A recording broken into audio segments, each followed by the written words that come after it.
So let's get started then, back in 1990.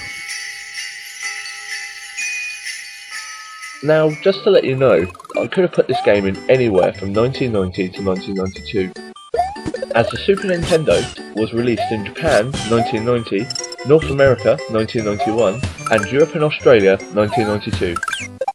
This game needs no introduction to any gaming fan, and it was huge on release of the console.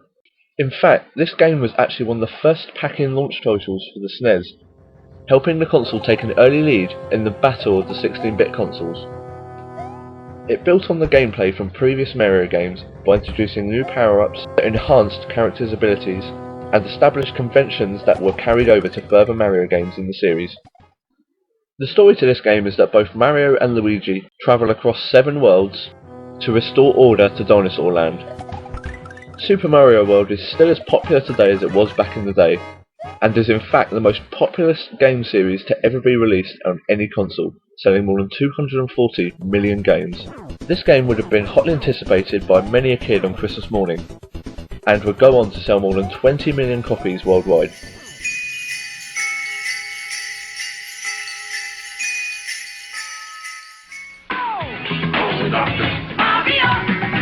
Killer game from Nintendo. Dr. Mario, wow, but it ain't what you think.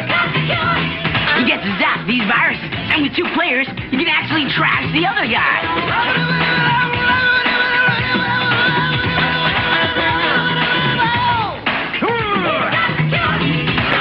Remember, kids, try this at home. Hey, you can get it for Game Boy With games such as Tetris being such a hit for previous Nintendo systems, Nintendo looked to get their mascot in on it all. So, Dr. Mario was born, and was a must-have puzzle game for fans back in 1990. The game is played on a field of 8 blocks wide by 16 blocks high, and resembles a medicine ball. In the same way that you had to match colours in Tetris, Dr. Mario had 6 types of capsules, each one being a combination of 1 or 2 of the 3 possible colours.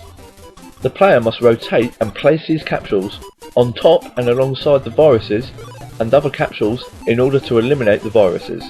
Both viruses and capsules are eliminated when 4 or more objects of corresponding colour are placed in a row or column. A player completes each level by eliminating all the viruses on the playing field. It will only end if any capsules obstruct the bottle's narrow neck at the top.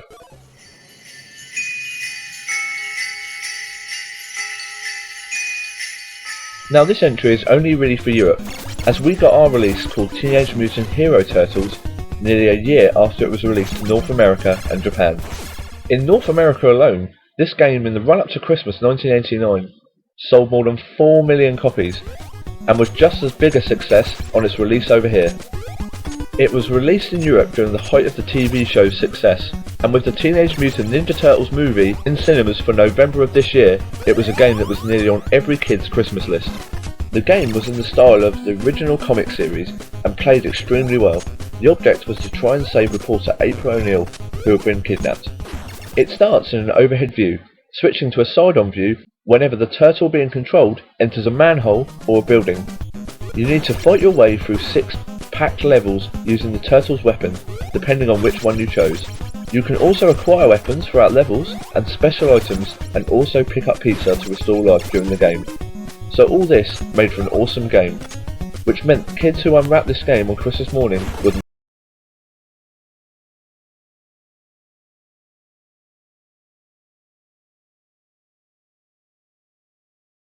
gamer I've seen all morning. Check this out. Brand new 16-bit Super Nintendo with Super Mario World. Wow! What's this one? Oh, this is a Sonic the Hedgehog from Sega Genesis. Hey, look at these radical colors, huh? Wow, Sonic's fast, too. No, over here. I like Genesis, and it costs a lot less. Wait, kid, that game I'll there. take Sonic and Genesis.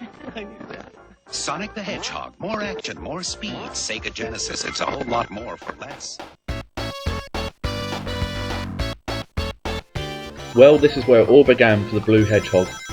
It was the first game to be developed by the Sonic team, and greatly increased the popularity of the Genesis in North America. In fact, so popular this game was when it first came out, that it replaced Altered Beast as the packing title for the Christmas period in 1991. During this time, both Genesis and Mega Drive consoles outsold Nintendo systems 2-1, and would lead to Sega overtaking Nintendo with 65% of the 16-bit console market.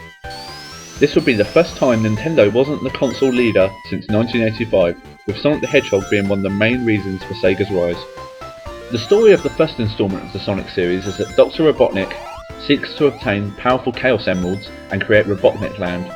Once he creates this land, he plans to enslave all the animals from this green and plush land. Sonic sets out to prevent this from happening by speeding through 7 stages to defeat Robotnik whilst regaining all the Chaos Emeralds along the way. Sonic the Hedgehog added the element of speed to the standard platform formula and introduced other unique elements as well, such as loops, springboards, high-speed devices and rings now permanently associated with the game series. With this game considered to be one of the greatest games of all time, placing 63rd on IGN's 2007 list, and the fact that it would go on to see many more sequels in the coming years, whilst at the same time defining Sega as a company. There can be no one that said they wouldn't have wanted this game back in 1991.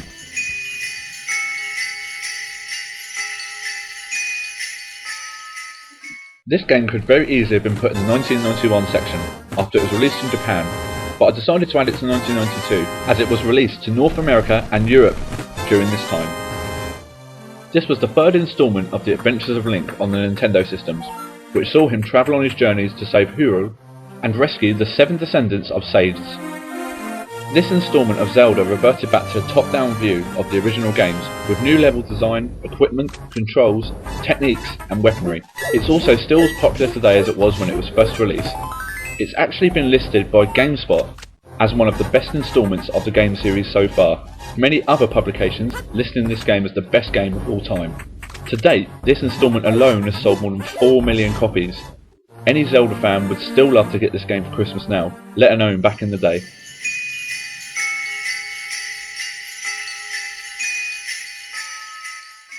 At a massive 4 megabits, Super Mario Land 2 was one of the largest games on the Game Boy at the time of its release, and more than 8 times larger than its predecessor's capacity. Released in Japan and North America in late 1992, this game would go on to become one of the biggest sellers during the festive period.